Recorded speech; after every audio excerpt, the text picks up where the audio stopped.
Olá, meus irmãos, tudo bem? Na paz, graças a Deus. Muito bom dia, um dia de quinta-feira, um dia maravilhoso para nós, graças a Deus. Eu estava aqui arrumando esse ambiente maravilhoso, que é o nosso quarto, né? Eu da minha esposa, e eu falei assim: bom, já que eu tenho tempo, hoje vou gravar mais um vídeo para o YouTube. Só não sei a hora que vai subir, só não sei a hora que vai estar na plataforma. Queridos, às vezes eu me expresso mal pra caramba. Às vezes, né, eu vou conversar, me faltam as palavras. Às vezes, né, nós somos criticados justamente por querer é, passar para as pessoas o nosso entendimento sobre o preterismo completo e a escatologia consumada. Às vezes, nós somos criticados de todas as formas, né? Eu acredito que impossível por mais formação que a pessoa tenha, não tropece em alguma palavra, né? E graças a Deus eu tive a oportunidade de terminar os meus estudos, né? Na minha época que a gente não falava, não é? Segundo grau completo, não falava isso, a gente falava colegial ou ginasial, né? A gente não tinha, então, língua portuguesa, antigamente era comunicação e expressão, e o tempo passa, não é? Desde quando a gente é criança, adolescente, e algumas palavras vão fugindo. Então a gente vai nos livros, recorre à internet para se atualizar. Mas é bom que se diga que alguma coisa que a gente lembra, a gente aplica, não é? Por quê? Porque o tempo passa e tudo vai se renovando, até mesmo, não é, o nosso vocabulário. Então a gente vai se atualizando para tentar passar para as pessoas aquilo que a gente realmente quer dizer, o qual o verdadeiro sentido daquilo que a gente quer que as pessoas entendam, apesar de não ser todo mundo obrigado a entender do jeito que a gente entende. Então, queridos, você já ouviu aí na internet que tem vários cursinhos, né? Cursinho para você aprender inglês, cursinhos para você aprender a ganhar dinheiro, cursinhos para aprender a guardar dinheiro, não é? Então, na internet, a gente vê isso muito, muito, muito. E você sabia que a religião, ela tem ensinado as pessoas que também, para morar no céu, tem que ter alguns cursinhos, não é? Mas, Alberto, curso para morar no céu? Queridos. Sabe por quê? Porque eles inventaram as 3 maiores mentiras pregadas por muitos líderes religiosos até hoje. Isso aqui é uma opinião minha, tá bom, queridos? Eu não tirei, né, de nenhuma outra pessoa, de nenhum outro grupo. Na minha opinião, é uma opinião minha, que as 3 maiores mentiras pregadas até hoje, ela fica como se fosse um curso para você morar no céu. Então, existe muitas religiões, denominações que estão oferecendo cursos para você morar no céu. Tem curso para ganhar dinheiro, tem curso para expulsar demônio, tem curso para adivinhar o número do CPF, tem curso que ensina a pessoa a botar a mão em cima do outro e as pessoas cair, para a pessoa, as pessoas que veem aquilo, eles acreditam que Deus está usando a pessoa, Deus é com a pessoa, quando na verdade isso tudo que é praticado dentro dos alçapões, né, religiosos, tudo eles aprenderam fazendo cursos. Pasme, queridos, você sabia que tem cursos que ensinam você a abrir empresas e ficar rico? Você sabia que existe isso? Então, na minha opinião, as 3 maiores mentiras pregadas por muitos líderes religiosos até hoje, a primeira é: você tem que aceitar a Jesus. Me diga onde que está escrito na Bíblia que você tem que aceitar a Jesus. Algum pregador, algum líder consegue nos mostrar aonde que está escrito na Bíblia que uma pessoa, para ele alcançar a eternidade, ele tem que aceitar a Jesus? A Bíblia que nós usamos já diz lá o nosso irmão Cláudio Mendes, que nós só lemos o que está escrito. Na Bíblia em que nós lemos e estudamos, está escrito que a necessidade que eu e você devemos ter para com os escritos de Jesus, para com a crença ou não daquilo que aconteceu antes, não é? Há 2000 anos atrás, o primeiro passo que você deve ter, isso não quer dizer para salvação, mas uma necessidade que todos deveríamos ter é crer no Senhor Jesus Cristo. É crer no Pai e no Filho. João 17. Quando Paulo e Pedro, foram libertos daquela prisão, um dos soldados perguntou a Paulo: Ô Paulo, o que eu tenho que fazer para mim ser salvo, para eu ser salvo? Foi o que ele falou lá no tempo de Paulo. O que eu tenho que fazer para ser salvo? Paulo falou: crer no Senhor Jesus Cristo e será salvo, você e a sua casa. Uma pergunta: Paulo disse, você tem que aceitar a Jesus? Por quê, meu querido? Porque o aceitar a Jesus da religião hoje não se arremete a você acreditar, crer nos feitos deles. Esse aceitar a Jesus da religião hoje é você levantar a mão como se você tivesse optando por ter Deus na sua vida, ao mesmo tempo que você deve fazer parte de uma instituição religiosa. Se você falar assim: pastor, o senhor me ganhou para Cristo, mas só que eu vou reunir em outra denominação. Ah, meu filho, fala isso para o pastor. Principalmente um pastor canguloso. Ele vai franzir a cara para você e vai dizer: não, já que eu ganhei você para Cristo, você deve reunir aqui. Mas não é de olho naquela alma. É de olho no dinheiro que ele poderá entregar para aquela instituição. Você entendeu, querido? Então, uma das 3 maiores mentiras pregadas hoje é: você tem que aceitar a Jesus. Deixa eu te fazer uma perguntinha básica. A prerrogativa da salvação, ela pertence a quem? Ao homem ou ao Criador? Eu esqueci de fechar as portas do guarda-roupa aqui. Pertence a quem? Eu vou te mostrar a quem pertence. Pertence a um ser que um dia disse assim: não foram vocês que escolheram a mim, mas eu que escolhi vocês. Isso é prerrogativa da salvação. Então, é mentira.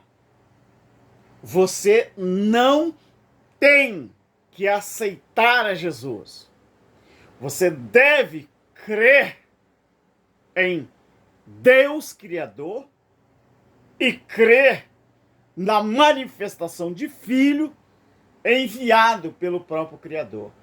Mas, irmão Alberto, mas eu fui ensinado que eu tenho que levantar a mão numa instituição religiosa e aceitar a Jesus. Vem cá. Mas se eu tenho que aceitar a Jesus, então eu estou me colocando num lugar superior a ele. Porque é eu que tenho que aceitar ele ou é ele que tem que me aceitar? Porque quem faz a aceitação não é inferior. Não é inferior a quem pede essa aceitação. Se eu tenho que aceitar a Jesus, é como se Jesus viesse a mim. E aí, Alberto, você me aceita? Não teria que ser ao contrário? Não era eu que teria que ir a ele e ele dizer, eu te aceito ou não te aceito? Você vai apresentar um documento para comprar um carro, para, sei lá, fazer qualquer coisa. Aí a empresa te pede alguns documentos, não é? É requisito básico. Aí você leva vários. Lá eles vão te dizer, esse documento eu aceito, esse documento eu não aceito. Você entende? Então, se eu tenho que aceitar a Jesus, é ele que está vindo a mim. E não eu que estou indo a ele. É como se eu estivesse falando na minha vida, Jesus, eu te aceito. Pode vir, que aqui dentro eu te aceito. Uma das 3 maiores mentiras da religião é você ter que aceitar a Jesus. É mentira. Você só tem que crer ou não crer. A segunda maior mentira, na minha opinião, é você tem que ter uma religião, denominação. Também é mentira. Do Gênesis ao Apocalipse, o livro do juízo, o livro da revelação, revelado a João, você não vai encontrar nenhuma religião ou nenhuma denominação. Você pode falar assim, mas em Tiago 1,27 tem ali o nome da religião. Qual é o nome da religião que está em Tiago 1,27? Qual?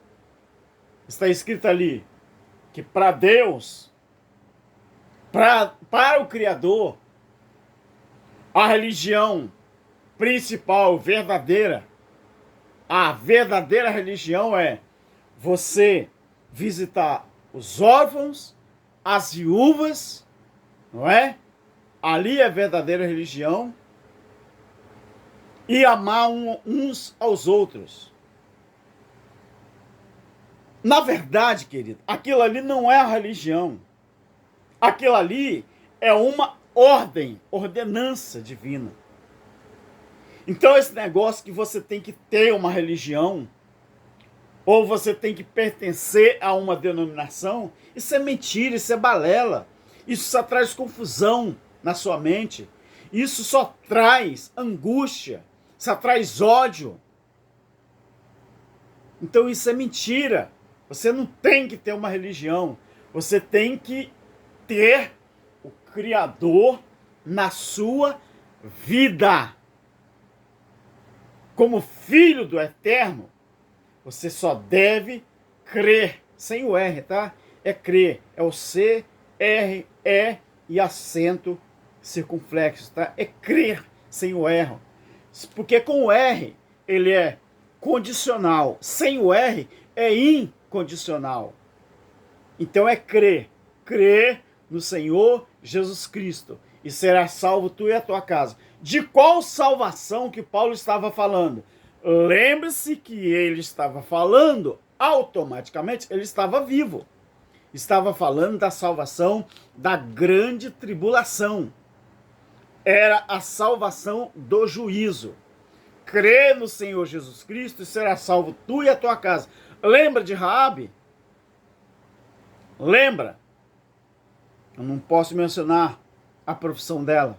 Mas lembra de Raabe? Quando ela fez aquele feito para aqueles espias que foram ali, não é? Vigiar, olhar a cidade lá em Jericó, ela fez um feito para aqueles 2 rapazes. E eu te pergunto, qual foi o trato que Raabe fez? Procura aí, Raabe na sua Bíblia. E aqueles dois rapazes prometeram a ela, só porque você fez isso com a gente, escondeu a gente, livrou a gente, não é? Dos malfeitores, nós vamos fazer um trato com você. O que você quer? No dia da destruição de Jericó, você vai ser salva. Você e a sua casa. Raabe e a casa dela foram salvas de quê? Da destruição da cidade de Jericó. Então, toda a salvação que era pregada antes do juízo era o livramento de ser destruído junto com aquela nação rebelde. Alguns propagadores do mal. Entenda isso. E a terceira maior, na minha opinião, a terceira maior mentira pregada hoje nos púlpitos das denominações é que Jesus vai voltar. Aonde está escrito na Bíblia que fala sobre volta física de Jesus? Você não vai conseguir me mostrar e nem vai conseguir mostrar para ninguém, porque não existe. O que muita gente chama de volta física de Jesus, a Bíblia chama de manifestação do Filho do Homem. Quando ele usou o verbo possessivo, vereis, a manifestação do Filho do Homem, quando ele falou o verbo vereis, Jesus estava falando, é você e os seus contemporâneos, porque o verbo vereis, ele é possessivo. Vereis do plural, possessivo do plural. Então, você e quem estiver junto com você. Então, eles viram o juízo vindo sobre a nação de Israel em 70 DC. Então, Jesus vai voltar? Nunca. Em volta física, do jeito que a religião prega? Nunca. Porque a manifestação do Filho do Homem já aconteceu. Outra coisa, se você lê o livro de Hebreus, para que serve Apolo quando escreveu, eu creio que foi Apolo quando escreveu, para que serve o livro de Hebreus? Para nos ensinar sobre o quê? O livro de Hebreus, ele situa você na interferência que houve entre a lei e a graça. Ele serve para situar você, ele faz ali, vamos dizer, a transposição. O livro de Hebreus, ele te ensina como que aconteceu, não é? Vamos dizer assim, o final da lei para a graça. É porque eu esqueci o verbo agora, que a gente deve usar nesse sentido. Então, ele te situa. O livro de Hebreus, ele fala ali que o fim da lei, ele acabou. Aquele aion, ele terminou com o juízo acontecendo. Quando acontecesse o juízo, quando Cristo colocasse os inimigos por estrado dos teus pés, dos pés dele, aí tudo ia mudar, ia surgir um novo aion, ou um novo tempo, uma nova era. Então, e a Bíblia diz ali que o sacrifício ele foi perfeito para sempre e eterno. Então esse negócio de dizer que Jesus vai voltar, como voltar? Se depois do juízo foi feito, então o quê? Deus ele deixou de morar num templo físico, como era na lei, e passou a morar dentro de mim e dentro de você. Como ele vai voltar se ele mora dentro de nós? Captou a mensagem? Você entendeu? Então, você tem que aceitar Jesus. É mentira. Você tem que ter uma religião, denominação, é mentira. E Jesus vai voltar, também é mentira. As três maiores mentiras, na minha opinião, são essas três. Então, se você estudar a Bíblia do jeito que tem que ser estudado, você vai aprender que a escatologia consumada, o preterismo completo, te situa dentro da Bíblia do jeito que deve ser entendido. Tá bom? Graça e paz. Eu gostei desse chapeuzinho, sabe, queridos? E eu estou usando ele aqui porque eu gostei dele. Foi um presente da minha esposa e companheira. E eu falei assim, sabe, eu vou gravar um vídeo com esse chapeuzinho, ver como é que fica. É porque nós temos liberdade em Cristo. Não libertinagem, mas liberdade em Cristo. Né? Se aquele chapelão lá, ele usa um chapelão enganando as pessoas, por que eu não posso usar um chapeuzinho para trazer a verdade para as pessoas? Graça e paz. Olha, comentários aí, likes, inscrição e compartilhamento, tá? Nos ajude fazendo tudo isso, porque este canal também é bênção para todos nós. Amém.